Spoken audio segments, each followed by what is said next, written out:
Hi, I'm Kevin Garrett. I'm Head of Safe Network Partnerships and Outreach and for Children England as well. And as importantly, I'm also the Commissioner, or shall I rather say orchestra or convener for Our Decision.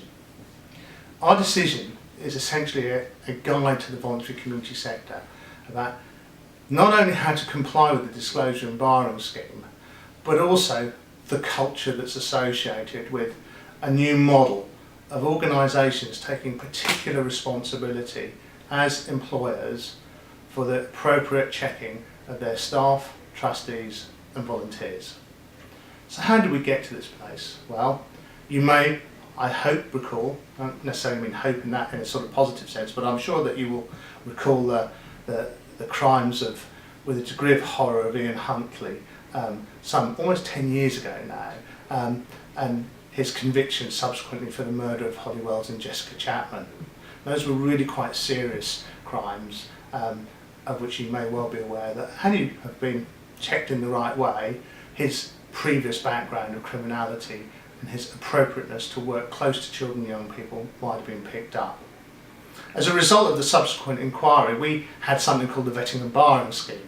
And I suspect you will also recall some of the furore around how all-embracing that was. The entire 11 million children and young people's workforce, including unpaid volunteers, trustees and governors of school. So we're going to be collected up and checked in a fairly rigorous and no doubt expensive process.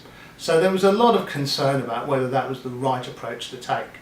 And the new administration that arrived in 2010 agreed with some of those sentiments. You may or may not agree, but they nonetheless took the view that they needed to review that.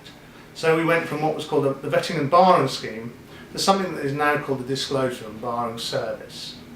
And that succeeds what we were familiar with in terms of CRB, or the Criminal Records Bureau. So these are the arrangements by which we ensure that those people that we employ or procure, whether they're staff, employers or volunteers, are suitable and safe to work with children and young people and vulnerable adults.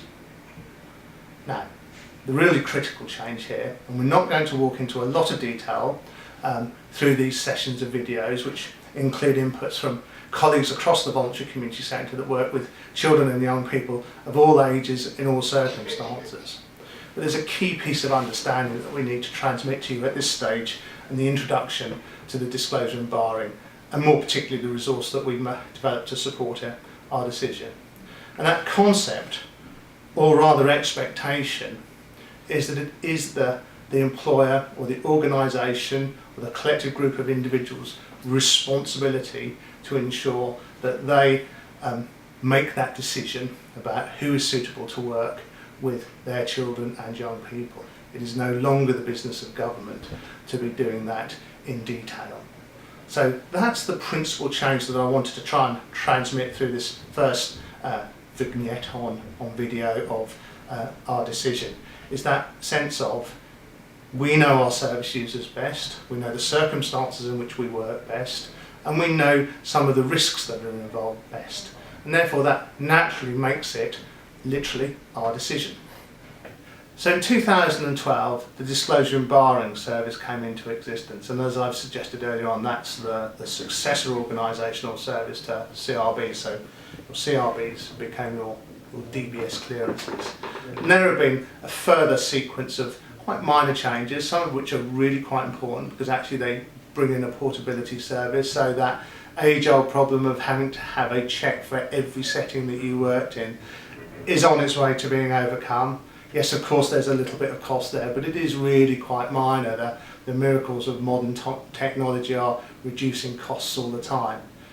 But in addition to complying with the Disclosure and Barring Service requirements and the legislation there, which incidentally were introduced under a Terrorism Act, and ostensibly nothing to do with the appropriateness of children and young people's workforce, nevertheless, subsequent to that, and a further year on in 2013, the government had a further look at the statutory guidance known as Working Together 213. That is the Bible around what we call safeguarding or child protection. And by complying with the requirements of the Disclosure and Barring Service, you are already a long way into being adhering to the guidance that government gives more broadly about safer recruitment. So those activities taken together ensure that your organisation is taking a robust and strong approach to ensuring that children and young people are safe, and that we reduce, hopefully eradicate the incidence of the long sequence of really very difficult and traumatic child abuse cases that we've seen, particularly over the last 10, 12 years. And we can think of Victoria Climbié, and we can think of Baby P, and now Daniel Pelker within those sequences, as well as a number of other really quite traumatic incidences, including the aforesaid and mentioned about Ian Huntley. So what you're doing is further contributing towards children's well-being and safety. So what is our decision? Well, it does include the detail of exactly what you have to do, but we haven't majored on that. It's not about the minutiae of the absolute detail. It's helping you to think about such things as risk, about how effective supervision is, and about whether, for instance, if a member of staff or a volunteer has a check that indicates there has been some form of criminality, but perhaps it's not serious, about how you work and deal with that in an equitable way in which people aren't excluded as a result of that information, so long as it's appropriately, you're assessing the risks is the key bit. And let's be quite honest here, one of the great strengths of the voluntary community sector is its ability to help people rehabilitate their lives, to turn things around when perhaps they've not necessarily fallen off the road, but just times have got hard and tough. So that's one of our great strengths as a sector. So our decision is a cultural piece of work for us. It's about moving you on. It's about helping people to understand and really think about how much checking they need to do, how effective it really is, and is it the right solution in the right circumstances. So that was our genesis. It was a while in production because we wanted to see how the new regulations bedded in. We were also very concerned about the amount of demand. We're also really concerned about getting it right for people and for people not to be confused.